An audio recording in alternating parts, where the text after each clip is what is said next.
Halo semuanya, apa kabar teman-teman? Semoga kabar kalian baik-baik aja. Ini aku lagi berada di salah satu kafe kecil gitu ya. Ada di perkebunan pinus yang ada di Yogyakarta. Cuacanya lagi syahdu banget, lagi mood banget, pengen ngobrol terkait tentang kehidupan orang dewasa. Apa itu? Ini tentang masalah salah satu keputusan dalam hidupku yang akhirnya aku memutuskan untuk meninggalkan Thailand dan pindah ke Yogyakarta gitu. Nah, sebenarnya aku mau cerita adalah terkait pensiun. Ini adalah terkait knowledge atau pengetahuan yang mungkin belum begitu populer ya buat masyarakat kita. Nah, definisi pensiun tuh gini teman-teman. Pensiun itu bukan berarti kita selesai bekerja, tidak produktif, tidak lagi menghasilkan, ya sudah selesai hidupnya. Kalau di Indonesia itu kan orang tua zaman dulu pensiun itu adalah usia 65 atau bahkan 60 tahun. Itu adalah pensiun yang common ya di masyarakat Indonesia. Tetapi pensiun yang aku maksud itu adalah pensiun di mana kondisi keuangan kita itu sudah cukup, aset-aset yang kita miliki itu bisa menghasilkan untuk membiayai hidup kita setiap bulannya. Nah, itu adalah pensiun yang aku targetkan sejak 10 tahunan yang lalu. Jadi sebagai background, aku pindah ke Thailand itu tahun 2013. Profesiku adalah sebagai dosen bahasa Inggris. Sampai terakhir ya 2025 ya, akhirnya aku sudah tidak lagi bekerja di Thailand. Yang mau aku sharing di sini adalah begini. Mungkin nggak sih kita sebagai seorang pekerja biasa, bukan artis, bukan public figure yang fantastis gitu ya penghasilannya, bisa nggak kita itu pensiun di usia kita sebelum 40 tahun dengan definisi pensiun yang aku sebutkan tadi. Nah, ini aku mau menyampaikan apa aja side hustle yang aku kerjakan, terus bagaimana aku investasi, bagaimana aku mengumpulkan pundi-pundi rupiah agar aku mencapai tahapan adalah istilahnya financial freedom atau kebebasan keuangan. Aku sudah mencapainya sebenarnya itu di usia aku 35 tahun. Well, aku sudah cukup tua ya. Artinya apa teman-teman? Sebelum usia 40 tahun memang targetku itu pengen banget uh, bisa bekerja itu bukan lagi karena kebutuhan, tapi karena hobi aja. Nah, jadi begini, tahapan pertama pada saat aku ngelihat flashback kembali ke masa-masa awal aku kerja sebagai pekerja kantoran, termasuk juga sebagai dosen, yang aku lihat di situ adalah untuk tahapan awal kita itu nggak usah terlalu peduli sama namanya investasi. Kita harus belajar, coba belajar kita investasi ke saham, ke reksadana atau produk-produk keuangan lainnya. Tujuannya bukan buat mendapatkan keuntungan, untung syukur nggak apa-apa, tapi lebih ke masalah agar kita tuh bisa menyiapkan mental pada saat nanti uang kita sudah layak buat investasi, kita sudah punya pengetahuannya. Nah, setelah aku melewati berbagai macam hal, menurut aku pada saat kita di level yang gajinya masih pas-pasan, let's say menurut aku gaji pas-pasan itu adalah di bawah, mohon maaf ya, di bawah 10 juta. 10 juta itu sebenarnya masih pas-pasan banget. Menurut aku kita nggak usah sibuk mikirin investasi, tapi kita tuh harus sibuk adalah bagaimana kita bisa menghasilkan uang yang jauh lebih banyak lagi. Meningkatkan skill, meningkatkan side hustle, dan sebagainya. Nah, kita ngomongin sekarang adalah tahapan keuangan. Jadi gini, Jess, kalau kita mau ngomongin keuangan ya, apa target yang harus pertama dicapai? Ini berdasarkan pengalaman aku pribadi, teman-teman. Pertama gini, aku pada saat target keuangan pertama kali itu adalah namanya dana darurat. Jadi dana darurat itu aku ngumpulin tuh 12 kali dari pengeluaranku per bulan. Jadi kalau seandainya pengeluaranku per bulan itu let's say 10 juta gitu ya. Jadi aku terus ngumpulin uang 10 juta kali 12, 120 juta. Itu harus ada di rekening. Itu tahapan pertama. Tujuannya apa dan darurat? Itu adalah dana yang akan aku pakai pada saat aku nanti misalnya dipecat atau nggak bekerja. At least aku masih bisa bertahan untuk 12 bulan ke depan. Itu adalah dana darurat. Itu uangnya nggak boleh diotak-atik. Setelah kita sampai tahapan itu, aku langsung fokus ke tahapan berikutnya adalah dana pensiun. Nah, Tiap orang beda-beda ya, ini adalah versi aku. Aku ngumpulin dana pensiun tuh lumayan lama ya, beberapa tahun, mungkin 5 tahun ya. Relatif cepat sih buat aku, karena biaya hidupku juga nggak terlalu mahal, makanya tergantung dari angka. Aku ngumpulin dana darurat itu, cara ngitungnya ya, aku tuh ngitungnya adalah gini, aku mau pensiun di usia berapa? Aku pengennya pensiun tuh di usia 40 tahun teman-teman. Which is sudah tercapai sebelum jauh 40 tahun. Jadi aku mau pensiun tuh di usia 40 tahun, kalau pengeluaranku per bulan itu anggap aja 10 juta, jadi aku pengen punya punya penghasilan dari aset-asetku itu per bulannya minimal 10 juta, karena kalau di bulan tersebut aku tidak ada penghasilan apapun dari side hustleku, aku masih aman, masih ada untuk biaya hidup tersebut.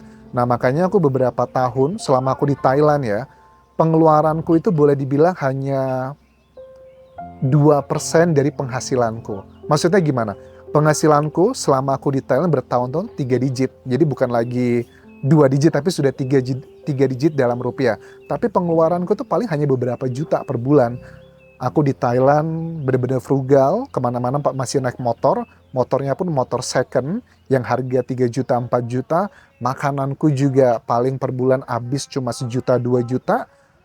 Ya, karena biaya hidupku murah banget. Jadi makanya frugal living adalah strategi buat kita yang pengen mencapai target tertentu. Pada saat target tersebut sudah tercapai, ya kita nggak usah frugal lagi, tapi juga nggak boros-boros amat, sesuai dengan kebutuhan. Jadi tahapannya adalah setelah kita mengumpulkan dana darurat adalah mengumpulkan target keduaku adalah dana pensiun. Setelah sudah tercapai dana pensiun tersebut, itu dana pensiunnya aku letakkan ke investasi.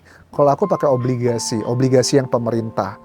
Jadi obligasi pemerintah itu sangat aman sih menurut aku, karena dia kan dijamin sama undang-undang kita. Aku tidak mau menyebutkan produknya karena aku nggak di-endorse. Cuma dari obligasi itu kita dapat keuntungan, kupon kita sebutnya antara 5-6% per tahun. Tiap bulan itu kita dapat. Nah aku secara pribadi dari obligasi aja sudah sangat cukup untuk biaya hidup aku bulanan. Nah setelah itu, setelah aku tercapai 2 target tadi, target ketiga adalah aku pengen punya tempat tinggal dan juga kendaraan mobil. Beda sama orang-orang, nggak masalah, tiap orang punya preferensi masing-masing. Kalau orang-orang kan bilang, aku nggak mau nyewa, aku nggak mau ngekos, nggak mau ngontrak, aku mau langsung beli rumah. Rumah dan mobil adalah target finansialku paling terakhir. Jadi aku beli rumah itu pada saat dana pensiunku sudah aman, dana daruratku sudah aman, dan aset-aset di produk keuangan, obligasi, dan sebagainya sudah tercapai. Tapi sebenarnya sebelum aku beli rumah itu, aku juga setelah tercapai yang untuk yang obligasi, dan juga beberapa aset yang lainnya, aku itu lebih ke saham sih. Sahamnya itu aku ya nggak berani macem-macem, aku cuma beli saham yang kategorinya blue chip aja, karena aku pengejar dividen lebih tepatnya. Jadi dari dividen tersebut kita bisa mendapatkan ya at least tuh 7% sampai 10% per tahun dari uang yang kita setorkan. Dan enaknya kayak obligasi itu pajak final. Jadi kita tiap bulan dapat pada saat kita laporan ke SPT. Karena kayak aku itu udah nggak bisa lagi nipu-nipu laporan pajak, nggak bisa. Karena semuanya itu ada di catatan negara gitu. Jadi tuh kalau kayak pajak buat dividen sih ada pajaknya ya 10%. Terus juga untuk yang obligasi itu pajaknya pajak final. Jadi kita nggak perlu bayar lagi. Atau reksadana pasar uang itu juga nggak perlu lagi ada pajaknya, jadi sudah clear semuanya. Nah itu saham ya, yang aku juga masukkan ke situ. Persentasenya kalau saham itu aku sekitar mungkin 25% dari asetku. Nah yang terakhir aku baru beli mobil sama rumah. Jadi aku beli beli mobil dulu selama masih ngontrak di apartemen. Setelah itu aku baru beli rumah gitu. Jadi setelah itu tercapai semuanya, baru aku berani untuk memutuskan financial independent gitu. Karena sebenarnya aku tidak berpikir awal itu nggak pengen punya aset gitu, nggak pengen punya rumah, nggak pengen punya tanah di Indonesia. Buat apa? Karena aku bukan yang termasuk hobi mengumpulkan hal-hal seperti itu. Dan aku tidak menganggap rumah itu sebagai aset loh. Karena kalau aset itu kan, atau investasi enggak sih. rumah itu aset, cuma bukan investasi menurut aku. Karena kalau kita mau mendapatkan uh, hasil dari investasinya, kita kan harus jual rumahnya. Tapi kan rumahnya kita pakai, kita tinggali begitu.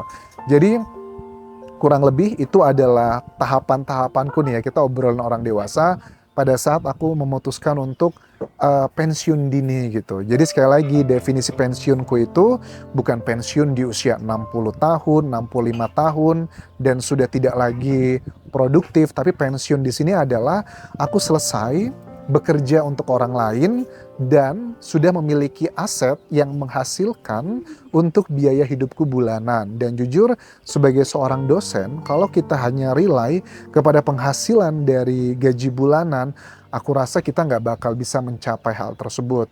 Kalau kalian mungkin yang sudah lama mengikuti aku, side hustle-ku tuh banyak di Thailand. Karena dari 2013 sampai 2025, belasan tahun aku di Thailand, yang aku lakukan itu kan selain jadi dosen, juga sebagai content creator, sebagai public speaker, sebagai investor. Ada banyak pekerjaan-pekerjaan side hustle yang aku lakukan di Thailand dan hidupku juga sangat frugal. Sekali lagi, beberapa tahun aku di Thailand, penghasilanku tuh sudah 3 digit, artinya sudah ratusan juta per bulan, tetapi pengeluaranku cuma beberapa juta saja. Jadi kalian bisa bayangkan seberapa side hustle-nya dan juga frugal living pada saat itu, sampai pada akhirnya beberapa tahun lalu aku sudah memutuskan untuk pensiun dari dunia dosen.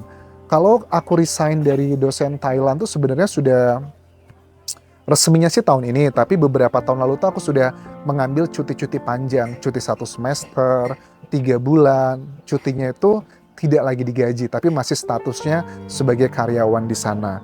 Jadi kurang lebih itu teman-teman, bagaimana cara aku mencapai financial freedom, karena menurut aku di zaman sekarang itu udah beda kayak zaman dulu. Kalau zaman dulu kan aku inget banget, orang tuaku, mbah-mbahku bilang, Anjas kamu tuh harus jadi PNS aja.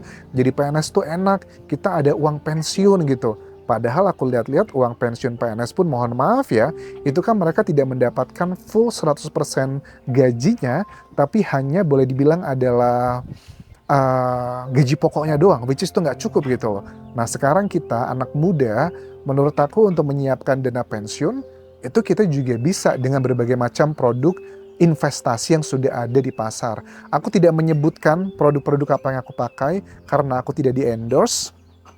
Kalau memang nanti ada yang mau endorse aku, mau aku buka semuanya, ya boleh-boleh aja sih. Itu dulu yang bisa aku bahas terkait dengan obrolan mengenai financial independence ini. Kalau kalian ada pertanyaan, silakan tuliskan di kolom komentar ini. Nanti bisa aku buatkan di video berikutnya. Mudah-mudahan bermanfaat bagi kita orang dewasa agar pada saat kita tua nanti, kita itu tidak merepotkan anak cucu kita, orang tua kita, atau keluarga kita. Itu yang bisa kita lakukan. Kecuali ada force major yang kita nggak bisa kontrol, ya sudah mau gimana lagi. Kita bisa lakukan apapun yang menurut aku yang bisa kita kontrol ya kita persiapkan. Tapi kalau hal-hal yang nggak bisa kita kontrol, ya sudah kita serahkan pada Tuhan. Terima kasih ya sudah menonton obrolan di channel YouTube ini terkait dengan financial freedom. Mudah-mudahan ini berresonansi sama penontonku yang rata-rata juga usianya sudah dewasa sama seperti aku. Sampai jumpa lagi di video berikutnya. Tinggalkan like dan juga subscribe channel YouTube ini, follow Instagram, Facebook pageku, dan juga akun TikTok di Anjas Asmara. Sampai jumpa semuanya. Bye.